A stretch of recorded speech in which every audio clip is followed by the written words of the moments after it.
So ayan mga kapatid, kami po ay bumabaybay sa Luneta.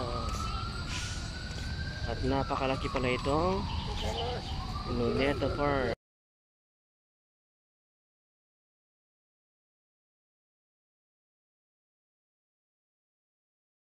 Ayan mga kababayan, si Pantaleon Villegas ay native ng Bacong Negros Oriental. Nagtatrabaho sa Cebu at Manila at siya ay kasali sa Katipunan at may kasama sa pangalang Leon Kilat. At siya ay napunta sa Cebu at nag-organize ng revolutionary movement sa probinsya at nag-start noong 1898. At dito sa kabila naman mga kababayan ay makikita mo ang rebulto ni sino ba yan? Vicente Alvarez. At si Vicente Alvarez naman ay nag-serve bilang mataas na opisyal ng Espanya kolonyal gobyerno at nag-join siya sa Katipunan sa Zamboanga naman mga kapatid. Ayan, at tignan natin kung meron tayong kamag-anak. Kung may kamag-anak tayong mga bayani. Ayan.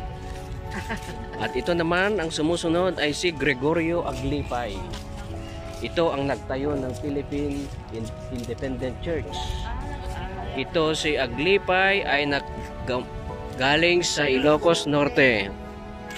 Siya ay dating katolikong pari, pero dahil nung mawala na dahil sa pang-abuso ng mga Romano ay nagtayo siya ng nagtayo siya ng panibagong iglesia at yung Filipina Iglesia Independiente. Kaya ayaw niyang pasakop sa Papa ng Roma. Ayan. At ito naman ay si Marcelo H. Del Pilar. Parang isnabero siya ngayon. Mga kapatid, ayaw niyang tumingin sa akin. Pero si Del Pilar ay siya yung Plaridel alias. At siya ay nasyonalista at siya ay publisher ng La Solidaridad. At ito naman sumusunod mga kapatid ay si ano yan papi? Ayan, si Dato Amay Pakpak naman ay ayaw din tumingin sa akin sapagkat doon sila tumitingin kay papi. Ayan, ito naman ay chief ng Marawi. Amay Pakpak was also known Akadir. Bravely resisted the Spanish campaign to subjugate Lanao and namatay siya defending his quota during the Blanco campaign of 1895. At dito naman susunod ay ang susunod naman nating bayani ay si Apolinario de la Cruz. Kanina may takong, ngayon may putek. Si Apolinario de la Cruz ay hindi rin ayaw tumingin. At siya ay taga Tayabas, Quezon naman. And deeply religious man, he was known for Hermanio Pule. Ayan. Siya ay native ng Quezon. Ayan. At ang susunod naman nating bayani, mga kapatid, mga kababayan, ay si Amandangat. Si Amandangat naman ay nakatingin na sa akin. Ayan. At tignan nyo, Chief of Malakdang, Batanes. Taga Batanes pala ito, kababayan natin. Baka mag-anak natin to. Who led an uprising of the Ivatans in 1791, armed only with native weapons. He and his battled the Spanish for 3 days, was captured and publicly executed to instill fear among the people. Ayan si Amandangat, kababayan natin pala yan. Ayan. Sa norte. Ayan. Hindi natin alam ito ha. Marami palang mga bayani na namatay. At ito naman mga kababayan ay si Sultan Dipatuan Kudarat. Yan, nakatingin na sa akin. At he was a direct descendant of Sharif Kabungsuan, who propagated Islam in Mindanao. He was able to defend successfully his domain from Spanish incursions. He was wise ruler and good administrator, and he encouraged his people to develop agriculture and trade with non-Muslim Filipinos. Yan pala si Sultan Kudarat. Medyo yung liberal minded siya. Ayan. Ayan, yung ating team ay nandun na nag-ice cream. Ayan. At ito naman ay si Juan Sumuroy. Mga kapatid, ito naman ay taga Samar. At he is a brilliant military leader who led the people of Samar in a position of from the Spanish, and he won several victories against the Spanish and their allies, and resisted for a year and was captured and executed. Yan ang Samar. Tingnan natin kung meron tayong kababayan dito na bayani, pero parang wala yata, mga kapatid. Ito naman ay walang pangalan. Hindi ko alam kung sino ito, sapagkat wala naman siyang pangalan dito sa ibabaw niya. Siguro ninakaw o tinanggal, pero alam natin na yan siguro ay datu, sapagkat meron siyang turban at meron din siyang chaleko ng mga sinaunang mga katutubo. Ayan, pagpatuloy natin mga kapatid ang ating paglalakbay dito sa Luneta Park sa mga rebulto dito sa Luneta. Ayan. At habang tayo ay nagpapatuloy mga kapatid, ay mag-order tayo ng ice cream. Hindi ko mahanap ang aking kamag-anak sa mga bayani dyan, sister. Bakit kaya? Ba't wala tong kamag-anak? Siguro yun. Yung pangalan doon, walang pangalan. Baka yun na lang ang aking kamag-anak. Kaya ako'y mag-ice cream na lang. Kasi hindi ko mahanap ang aking kamag-anak. Ayan, shout out kayo sa aking vlog. Mga kapatid, nandito tayo ngayon sa Princeton na ice cream. Ang bagong bayani ng Luneta Park. Ayan. O, shoutout kayo sa vlog ko ate ha. Galing kami Canada. Ayan. Dito kami nag-vlog, nag-e-enjoy. Inaantay ang sunset. Baka sakaling hindi uulan. Ayan.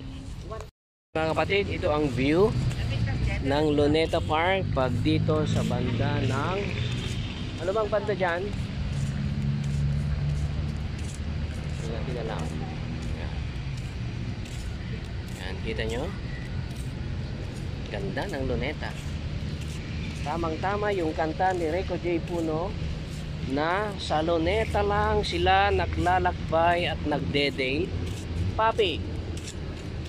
At wala silang pera, magkahawak ang kamay sa Luneta. Walang pera, kaya sa Luneta na lang sila nagde-date. Kita nyo? Diyan yung old house na tinatawag. At yan yung gagawin natin. Dito na tayo, Deng. Balik na tayo. Balik na tayo. Eh. Kape! Minus 300.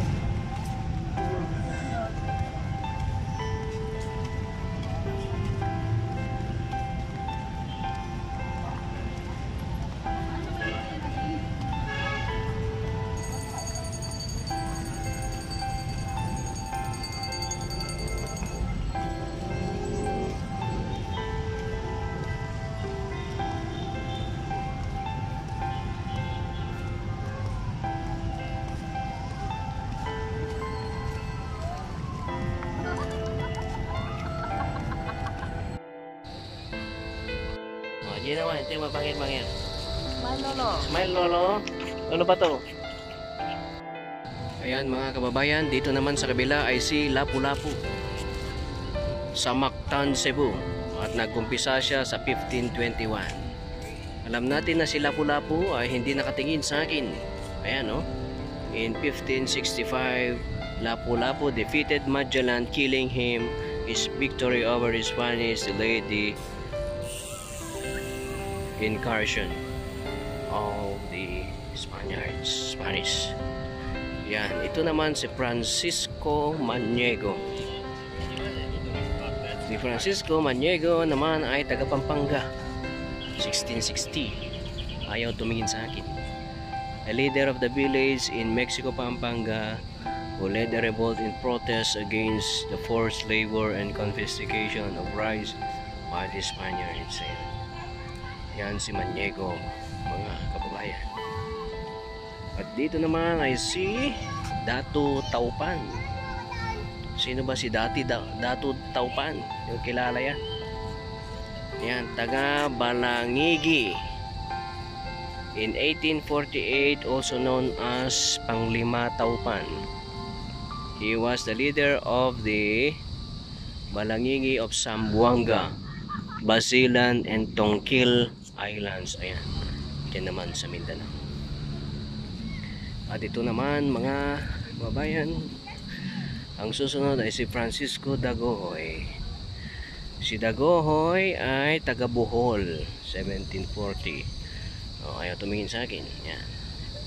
Enraged by the refusal of his Spanish friar to bury his brother, he led a rebellion against the Spanish rule, which lasted from 1744 to 1829. The rebellion, which also fueled by excesses of the Spanish authorities, has more than 80 years, the longest revolt in the Philippine history. Ayan. At ito naman ay si Diego Silang sa Ilocos, 730 and 1766. Ayan. At ito naman ay si Dato Achi ng Sulu. Ayan, nakatingin sa akin. 1638. Tausug chieftain who commanded Sulu by the resistance to the Spanish colony. Ito si Graciano Lopez Haina Iloilo naman ito, mga kapatid. So makikita nyo bawat Pilipinas ay meron silang representation na bayani. A fiery writer and orator, he was one of the Filipino propaganda seeking reforms toward the Philippines, and he founded and became the first editor of the newspaper Solidaridad, which became the organ of the reform movement in Madrid, Spain. At ito naman ay si Jose Maria Panganiban. Ito naman ay taga Ambos Camarines, Bicol. 1863-1819, almost the defender of the Filipino honor. He was one of the most eloquent writers of the propaganda paper La Solidaridad. Ayan, at dito naman ay makikita natin ang susunod na bayani na si Apolinario Mabini. Ayan. Si Mabini ay taga Batangas, 1864-1903. Overcoming extreme poverty and a crippling paralysis, he became known as the brain of the Philippine Revolution. In other words, PWD is not a hindrance for revolution. Ayan, at ito naman ay susunod si Mateo Carino ng Cordillera, 1898. The Ibaloy chieftain of Benguet, who led a successful revolt against the Spanish garrison in La Trinidad in 1898. Aguinaldo made him captain of Baguio and head of the Igorot army. Ayan. Wala akong nakitang taga Cagayan na bayani. Yung taga Batanes meron, pero sa Cagayan wala rito. At alam nyo ba na sa Cagayan ay meron din tayong bayani. Ito yung mga Magalat Brothers. Sila ang mga sinaunang nag-revolt against si Spanish. Subalit bakit wala siyang rebulto dito sa Luneta Park? Kilala nyo ba si Magalat ng Cagayan? Si Magalat ay taga Lalo, Cagayan. Siya at kanyang kapatid ang kauna-unahang nag-revolt against the Spanish regime. Kaya lang, bakit wala siyang rebulto dito sa Luneta Park, mga kapatid? Kaya hindi nga ako makapaniwala na wala siyang rebulto dito sa Luneta Park. Si Magalat ay ang ating bayani ng Cagayan.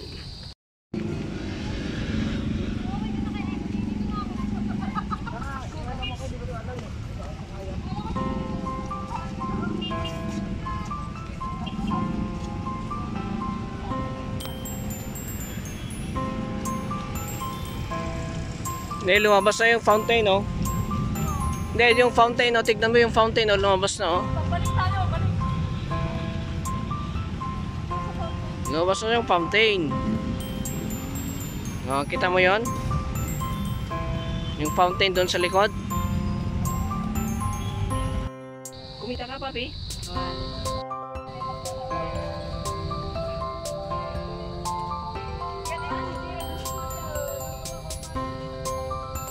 Dito mapa ti Pilipinas dito di ba?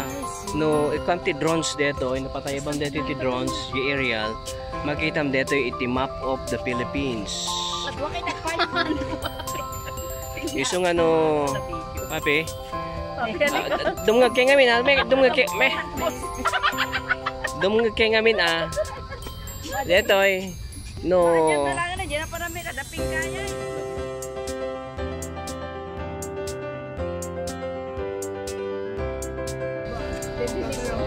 akas ito yan eh. Wala yung silaw-silaw kirabi. Damdag iugat na mama. Ayan. At makikita mo mga kapatid, ito ang mapa ng Pilipinas, geography. At makikita mo yan pag nagkailaw-ilaw. Ayan. At ito naman yung rebulto ni Rizal. O ayan papi, alam mo na kung bakit ang building na yan ay naging issue dito sa National Historic Site ng Luneta. Kasi dapat hindi patayo yan kasi nakakaharang sa view ng historic site ng Luneta. Kaya nung panahon ni Erap, yan ay naging issue kung ipatanggal yan o hindi.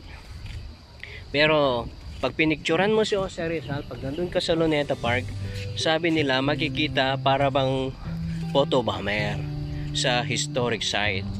Ngayon, ang sabi naman ni Erap, bakit kayo magpapapicture doon? Iwasan nyo yung building. Huwag yung kunin yung building para hindi siya maging photo bomber.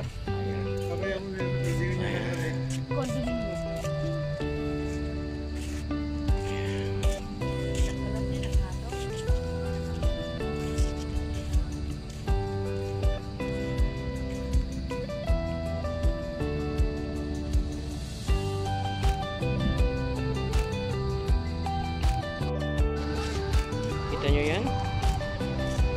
Yan ang statwa ni Dr. Rizal dito sa Luneta Park. Ayan mga kapatid, nandito na kami ngayon sa harap ng Luneta Park. At ito ay kasalukuyang bumabaybay sa estatwa ni Dr. Rizal. At kasama natin ang mga ayan, kita nyo? Pares na mag... Alam di ba? Bibigyan tayo yung mapa, okay? 1, 2 kasi katap na makita. Yan, ganyan, lolo. Okay, nandito tayo ngayon sa... Wala ka, lolo. Ano, gito ka. Ano? Ayan. Rigid lang. Dito tayo ngayon sa harap ng Luneta Park. Dito sa estatwa ni Dr. Azariza. Ayan. Makikita nyo, ay meron siyang dalawang guard na pabalik-balik para mag-guard dyan sa labi ni Dr. Azariza. At dito po ay makikita ninyo ang kanyang estatwa na binibisita ng mga diplomats sa iba't ibang sulok ng mundo. Ayan. At dyan po ay makikita natin kung gaano kahalaga ang estatwa at buhay ni Rizal sa bawat Pilipino. Dito man sa Pilipinas at sa maging sa iba't ibang bahagi ng mundo. Ayan. Diyan ay merong mga flags. Ayan, at nandito yung isang pinakamalaking flag. Ayan. Yan yung pinakamataas na flag sa buong Pilipinas. At yan ay hindi maaakyat ni Tarzan. Ayan mga kababayan. At yan ang aking team bato na kasama ko dito sa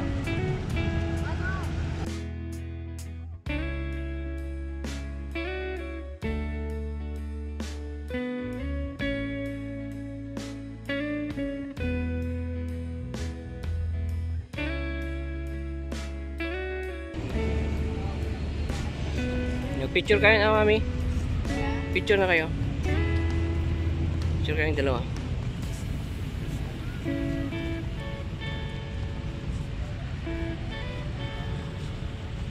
Deng, picture na kayo.